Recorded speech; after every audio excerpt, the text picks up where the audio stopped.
로마서 13장 8절에서 10절까지 말씀입니다. 피차 사랑의 빛 외에는 아무에게든지 아무 빛도 지지 말라. 남을 사랑하는 자는 율법을 다 이루었느니라. 간음하지 말라, 살인하지 말라, 도둑질하지 말라, 탐내지 말라 한 것과 그 외에 다른 계명이 있을지라도 내 이웃을 내 자신과 같이 사랑하라 하신 그 말씀 가운데 다 들었느니라. 사랑은 이웃에게 악을 행하지 아니하나니 그러므로 사랑은 율법의 완성이니라. 아멘. 지난 시간 우리는 그리스도인은 선으로 악을 이기는 삶을 살아야 한다라는 가르침에 대해서 생각해 보았습니다. 아무에게도 악을 악으로 갚지 않고 모든 사람이 보기에 선하고 옳은 일을 하고 모든 사람과 화평하게 지낼 수 있도록 노력해야 한다는 것입니다.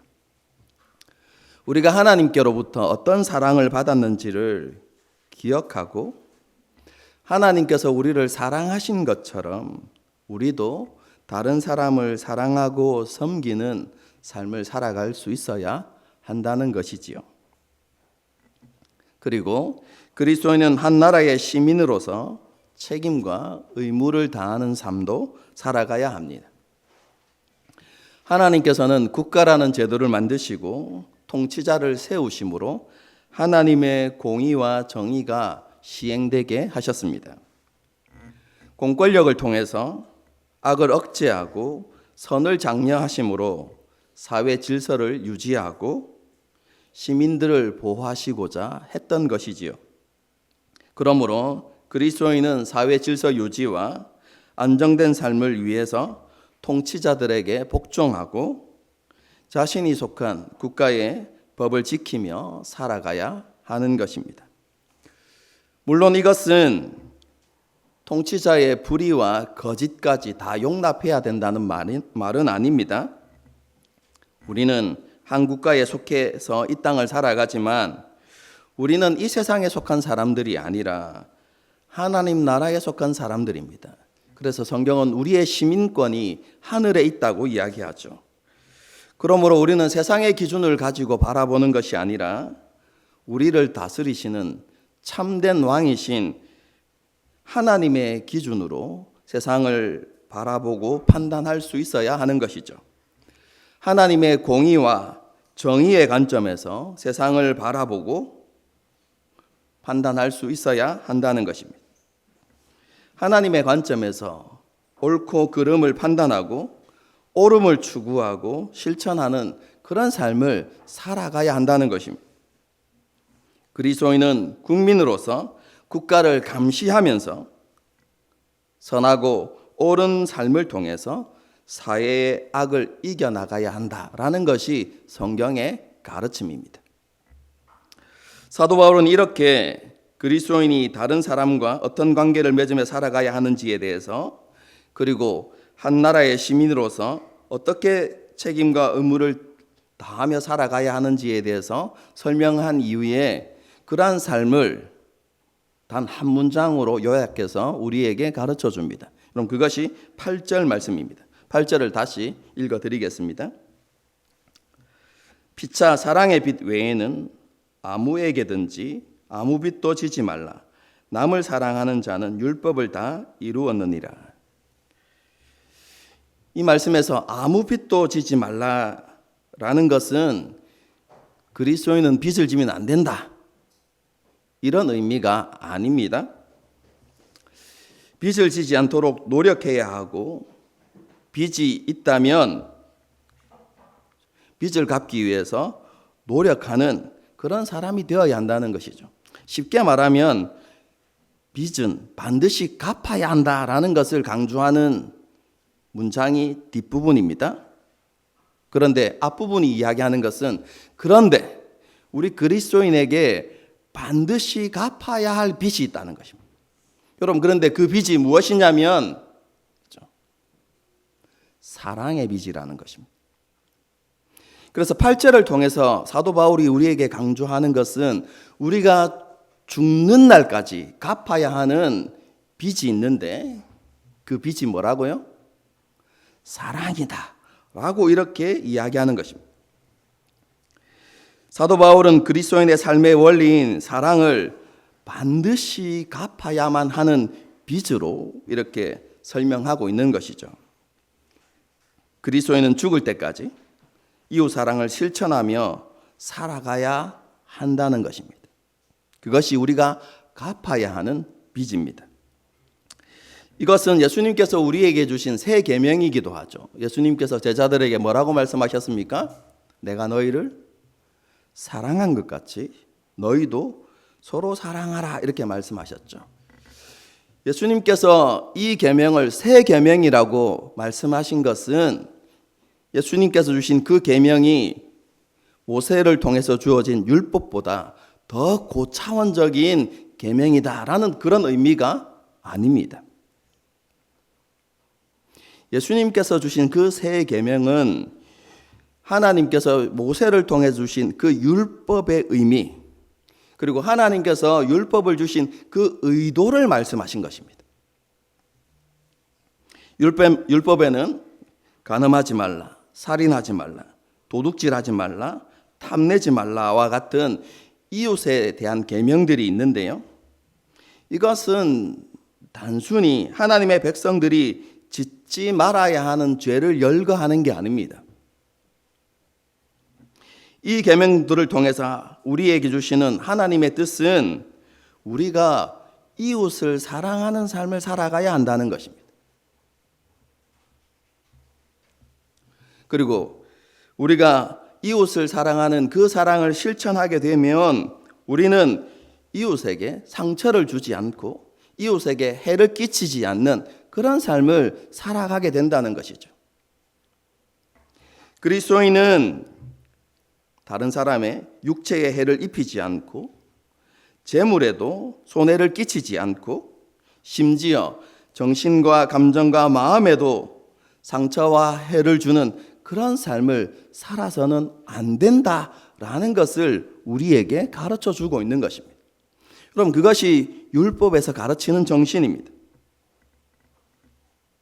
이것을 긍정문으로 표현하면 우리가 이웃을 사랑하되 우리 자신처럼, 우리 몸처럼 사랑해야 한다라는 말씀입니다.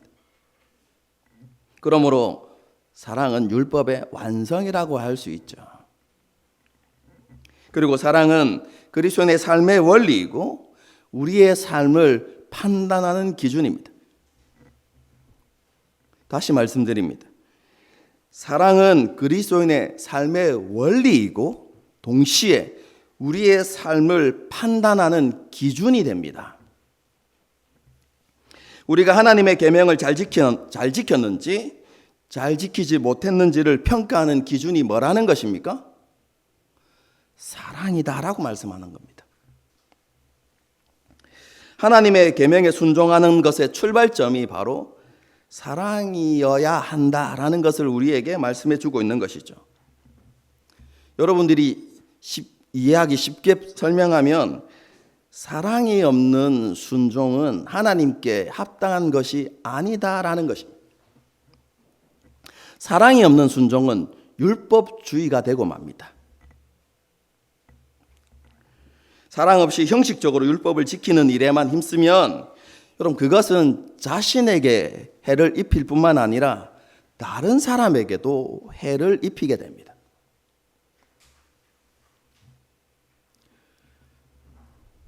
그 당시 바리새인들을 생각해 보시면 됩니다. 그들은 율법을 지키는 일에 특별한 열심을 가지고 있었던 사람들이죠. 그래서 이웃에 대한 계명도 열심히 지켰습니다. 하지만 그들 마음에 사랑이 없었기 때문에 그들은 다른 사람들을 판단하고 정죄했죠.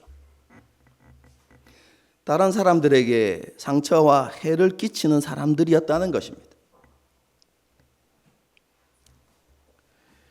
이런 예들이 우리 삶에도 종종 나타나죠. 존 듀이라는 사람을 아십니까? 예. 교육에 종사하는 분들은 너무나 잘 아는 사람이죠. 철학자이고 교육학자이고 사회심리학자였던 사람인데요. 이 사람 역시 사랑 없는 율법주의로 인해서 큰 상처를 받았던 사람입니다.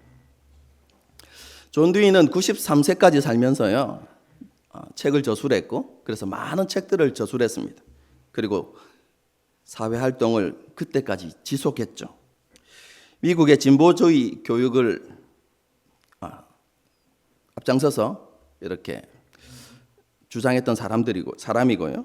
그래서 미국 사회와 교회에 지대한 영향을 미친 사람으로 현대 교육학의 아버지라고 평가되는 사람이 존 듀이인데요. 제가 이 사람에 대해서 막 이렇게 검색하면서 이 사람이 남긴 멋진 말들이 있더라고요. 그래서 좀 소개하고 싶어서 한 3개 정도를 뽑아왔습니다.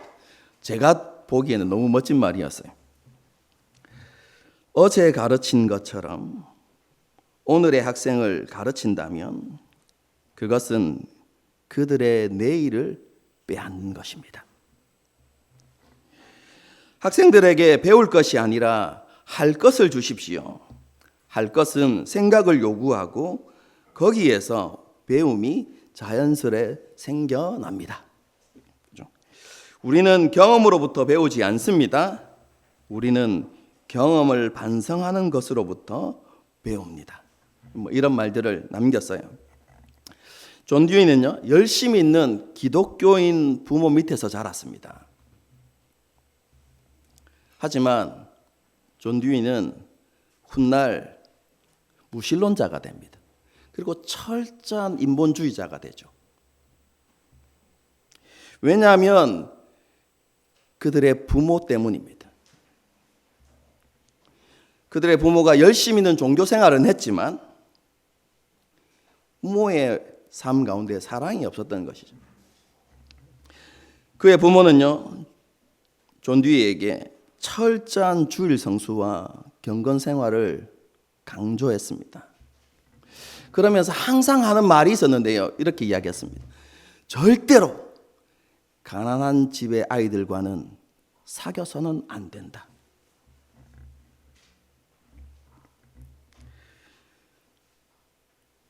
존 듀이는 사랑 없는 율법주의적 종교 생활을 했던 부모를 보고 상처를 받았어. 그리고 부모의 위선을 보면서 기독교에 대한 부정적인 생각들이 자라났던 것이죠. 그래서 결국 철저한 무신론자가 되고 인본주의자가 됩니다. 여러분, 오늘날에도 이러한 모습이 기독교인 가정에 종종 나타납니다. 교회에서는 열심히 봉사하고 사람들로부터 인정함을 받는데 밖에서는 한없이 좋은 사람이고 사람들에게 인정받는 사람인데 집에 와서는 쌓인 분노를 쏟아내고 가족들에게 함부로 하는 그런 사람들이 종종 있는 것이죠. 그러면서 가정이 파괴되어지는 거죠. 여러분, 그런 가정에서 자라는 아이들을 한번 생각해 보십시오. 불안감 가운데서 자라나겠죠. 자녀들이 가정에서 사랑과 인정을 받지 못하면 사춘기 이후에 다른 것에서부터 사랑과 인정함을 받으려는 그런 사람으로 바뀌어 갑니다.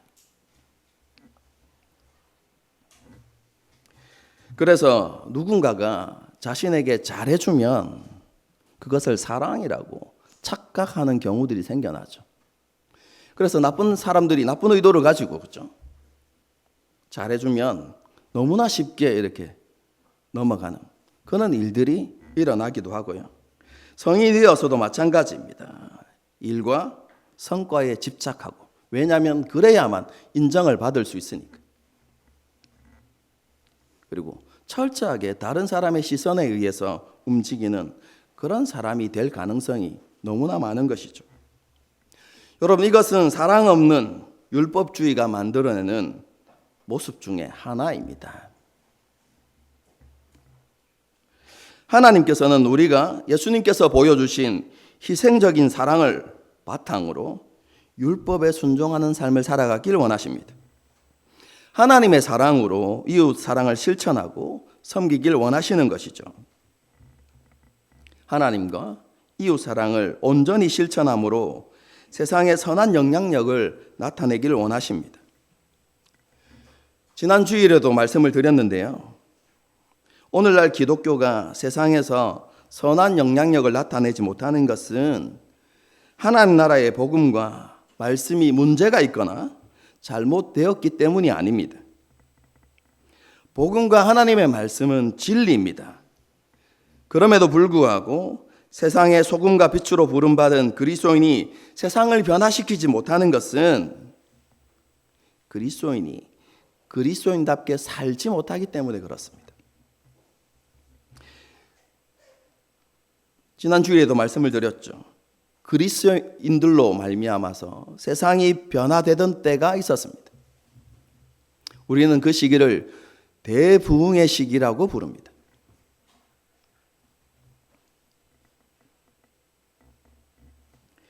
이 시기에는 그리스도인들이 그리스도인답게 살았죠. 깨끗하고 진실된 삶을 살았고 무엇보다도 이웃들에게 하나님 사랑을 실천하는 삶을 살았습니다. 그리고 그런 삶이 세상을 변화시켰죠.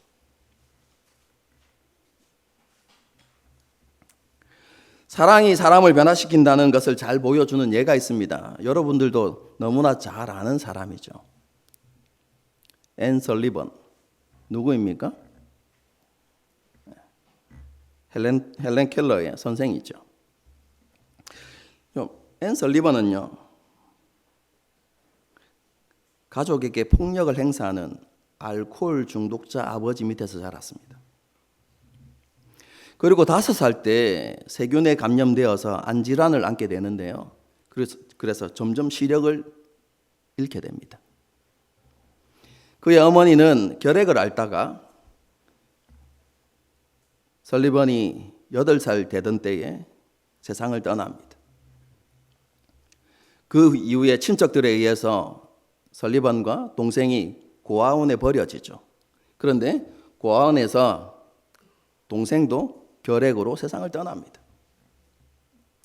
그럼 그때부터 설리번의 정신이 무너지죠. 자해를 하기 시작하고 다른 사람에게 매우 공격적인 사람이 됩니다.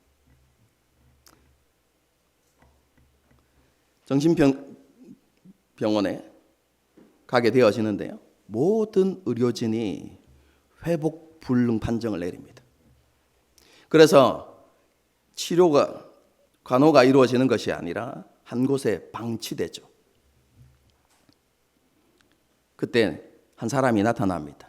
은퇴를 앞두고 있는 나이 많은 간호사, 샤론 노라라는 간호사가 등장하죠. 그 한 사람이, 그 간호사가 설리번을 품습니다. 매일 찾아가죠. 그의 전기를 보게 되어지면 이렇게 기록하고 있습니다. 그 간호사가 매일 찾아와서 183일 동안 했던 말이 있습니다. 하나님이 너를 사랑하신다는 것이었습니다. 그 간호사의 헌신적인 사랑으로 설리번이 회복되기 시작합니다. 그리고 교육을 받을 수 있을 만큼 온전한 상태가 되죠. 그래서 시각장애인 학교에 들어가서 교육을 받고 재학 시절에 수술을 받아서 시력을 회복하게 됩니다. 그리고 훗날 신문에서 하나의 광고를 보게 되죠. 보지 못하고 듣지 못하고 말하지 못하는 아이를 돌볼 교사를 구함. 광고를 보게 됩니다. 그 광고를 보고 설리번이 결심합니다. 내가 받았던 사랑을 돌려주어야 되겠다라고 결심하죠. 그때 주위에서 모든 사람들이 말립니다. 불가능한 일이라고, 그를 가르칠 수 없을 것이라고 그렇게 이야기하죠. 여러분, 그때 설리번이 뭐라고 이야기하는 줄 아십니까? 그 모든 사람들에게 이렇게 이야기합니다. 나는 하나님의 사랑을 믿습니다. 확신합니다. 이렇게 대답합니다. 그리고 헌신적인 사랑으로 그 아이를 돌보죠. 그리고 헬렌 켈러가 세상의 무대에 등장하게 됩니다. 예수님께서 이 땅에 오신 이유가 무엇입니까? 예수님께서 십자가 위에서 죽으신 이유가 무엇이죠? 그것은 옛사람으로 살아갔던 우리를 돌이키게 하기 위함입니다. 죄의 지배 아래서 자신만을 위해서 살았던 우리를 그런 삶으로부터 돌이키게 하기 위하여서 예수님께서 이 땅에 오신 것입니다. 하나님의 은혜 아래서 서로 사랑하는 삶을 살아가도록 하기 위해서 예수님께서 십자가 위에서 죽으신 것입니다. 조금 더 신학적으로 표현하면 하나님께서는 처음 이 세상을 창조하셨을 때의 모습을 회복시키시기 위해서 이 땅에 오셨습니다. 서로의 부족함을 채워주고 연약함을 붙들어주는 모습을 통해서 함께 살아가는 세상, 더불어서 살아가는 세상을 만드시기 위해서 예수님께서 이 땅에 오신 겁니다.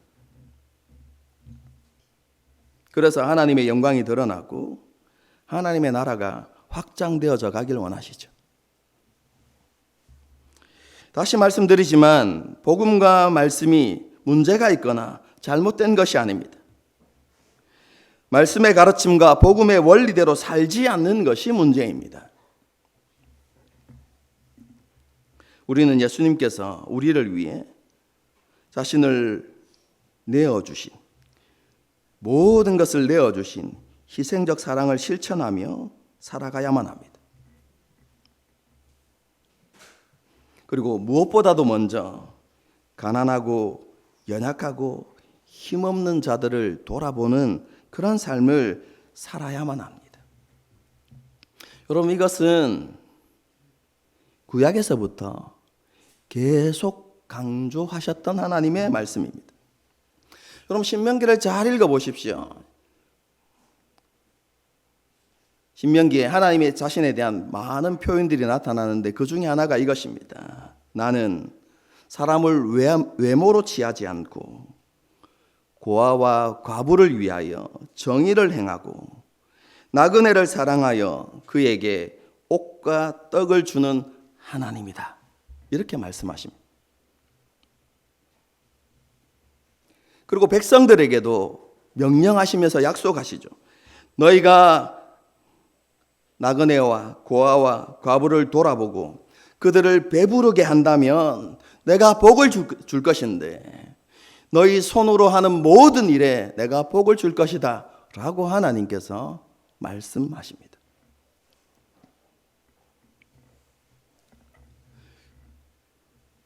하나님께서는 이스라엘 백성들에게 이렇게 힘없고 연약하고 가난한 자들을 돌보라 이렇게 말씀만 하시지 않고 율법 안에 실제적으로 그들을 도울 수 있는 방안을 넣어 놓으십니다.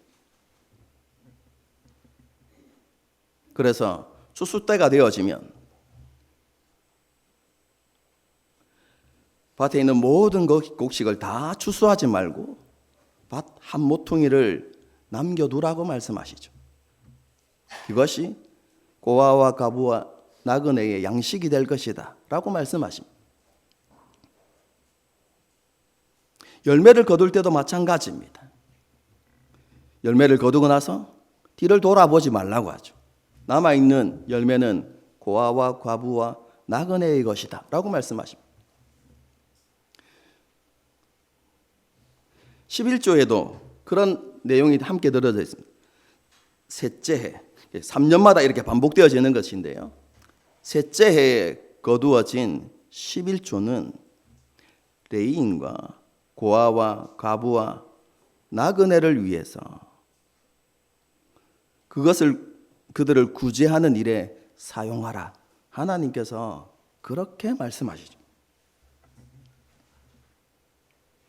여러분, 예수님의 가르침과 일치하는 것이죠. 예수님이 뭐라고 말씀하십니까? 지극히 작은 자들을 돌아보고 그들을 섬기라고 말씀하시죠. 그러면서 뭐라고 이야기하십니까? 그들에게 한 것이 곧 나에게 한 것이다 라고 그렇게 말씀해 주시죠.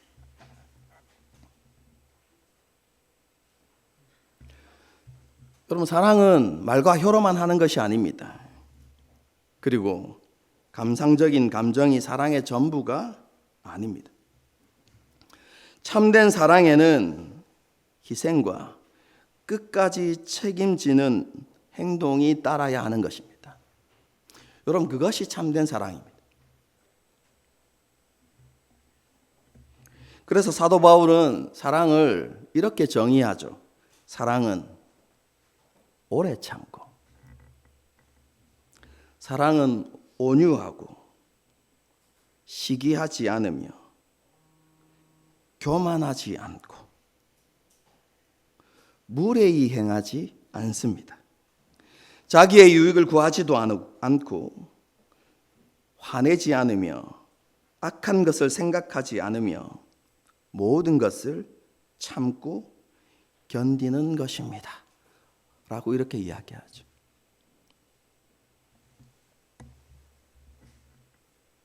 사랑은 감상적인 감정이 다가 아닙니다. 그리고 사랑은 말과 혀로만 하는 것이 아닙니다. 성경이 우리에게 가르치는 것은 사랑은 행함으로 그 진실함을 드러내어야 한다라고 우리에게 가르치고 있습니다. 예수님께서 우리에게 보여주신 모든 것을 내어주시는 희생적인 사랑을 실천함으로 그 사랑의 진실함을 드러내는 삶을 우리가 살아가야 한다는 것이죠. 우리가 이러한 삶을 살아가야 하는 이유가 무엇입니까? 우리가 빚을 졌기 때문입니다.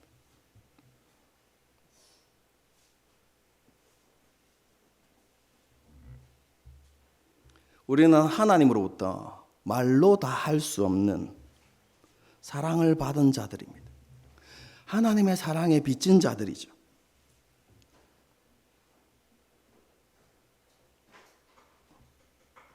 그리고 그 빚은 우리가 죽을 때까지 갚아야만 하는 것입니다. 저는 이 말씀이 너무너무 굉장히 재밌다고 생각되어지는데요. 이 말씀에는 이런 의미가 담겨져 있습니다. 우리가 하나님께 받은 사랑을 이웃에게 실천함으로 사랑에 빚진 자들을 만들어 가라. 이런 의미입니다. 이런 의미가 담겨져 있습니다. 대가를 바라지 않는 자신을 온전히 내어주는 희생적인 사랑을 그리스도인이 실천함을 통해서 세상에 사랑에 빚진 사람들로 가득 채우라는 것입니다. 그럼 그것이 우리에게 주어진 사명이다 라고 오늘 본문이 우리에게 가르쳐 주고 있는 것입니다. 그래서 그 사람들로 하여금 사랑의 빚을 갚도록 하는 것. 그래서 온 세상이 사랑의 빚진 자로 가득하게 되어지는 것. 여러분, 그것이 하나님께서 우리를 부르신 이유이고 하나님께서 우리에게 말로 다 할 수 없는 사랑을 주신 이유다라고 오늘 본문이 우리에게 가르쳐 주고 있는 것이죠.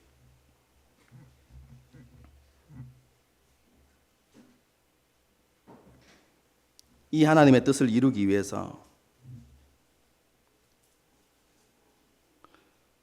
우리가 일생 빚진 자로 그리고 빚을 갚는 자로 그렇게 살아가야 하는 것이죠. 사랑과 섬김으로 세워지는 그런 세상을 만들려고 우리가 노력해야 하는 것입니다.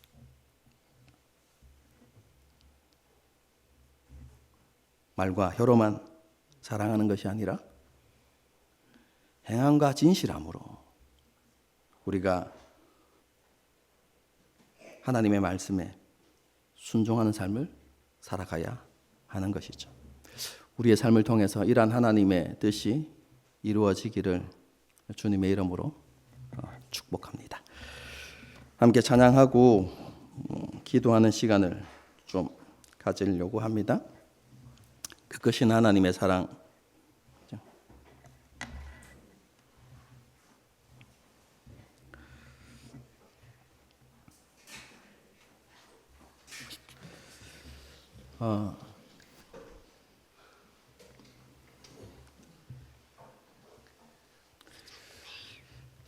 오늘 그죠 설교를 이렇게 준비하면서 우리 성도들에게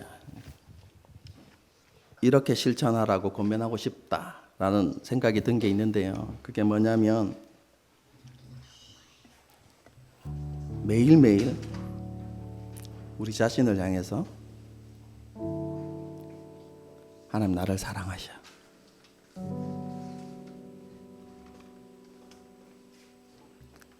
자기 자신을 향해서 그렇게 말해주기.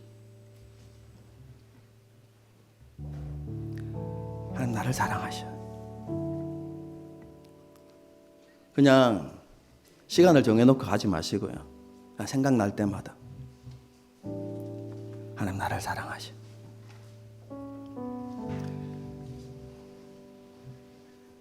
그리고 우리 공동체 안에서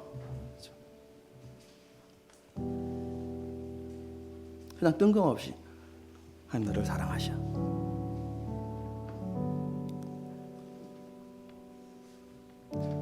이렇게 말해주는 것.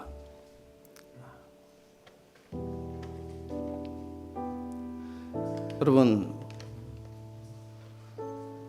우리가 경험해서 알지 않습니까? 우리를 변화시키는 것은 잔소리가 아닙니다.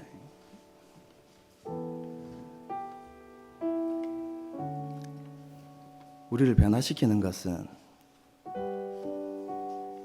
하나님의 사랑입니다.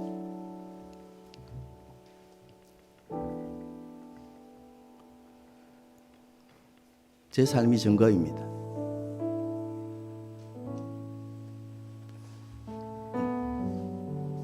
여러분의 삶이 증거가 될 수도 있습니다.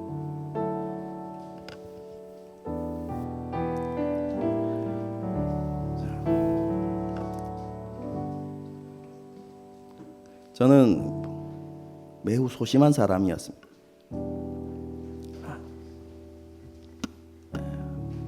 부모님으로부터 사랑을 받지 못했다라는 생각들이 있었기 때문에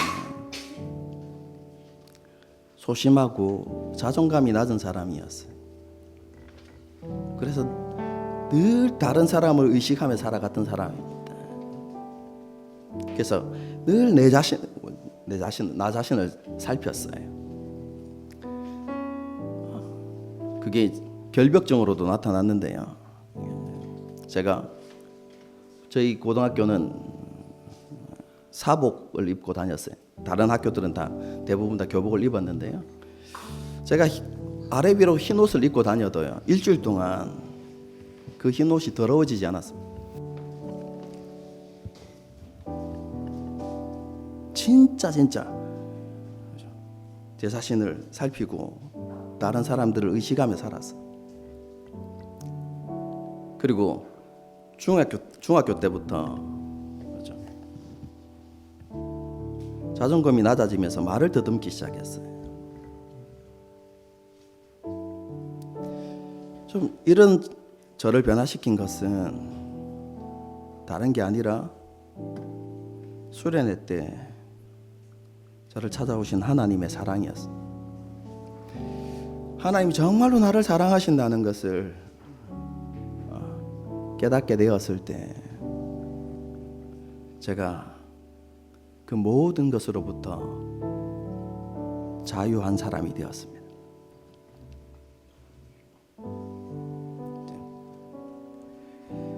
여러분, 우리를 변화시키는 것은 하나님이 우리를 사랑하신다는 이 놀라운 진리입니다. 그리고 그것이 깨달아질 때 우리에게 변화가 일어나는 것이죠. 그럼 그래서 실천해 봅시다. 그냥 뜬금없이 아침에 일어나서 세수할 때 우리 자신들을 바라보면서 하나님은 나를 사랑하셔. 길거리 가면서 출근하면서 하나님 나를 사랑하셔. 우리 자신에게 끊임없이 하나님이 나를 사랑하신다고 말해주기. 그리고 옆에 있는 사람들에게 하나님께서 당신을 사랑하십니다. 하나님이 당신을 사랑하십니다. 이렇게 말해주기. 우리가 이런 실천들이 좀 있었으면 좋겠습니다. 그리고 이 시간 그죠? 그 하나님의 사랑을 좀 기억하면서 이 찬양을 부르고 그렇습니다. 하나님 이런 사랑으로 나를 사랑하고 계십니다. 우리가 그렇게 고백할 수 있었으면 좋겠습니다. 함께 찬양하시겠습니다.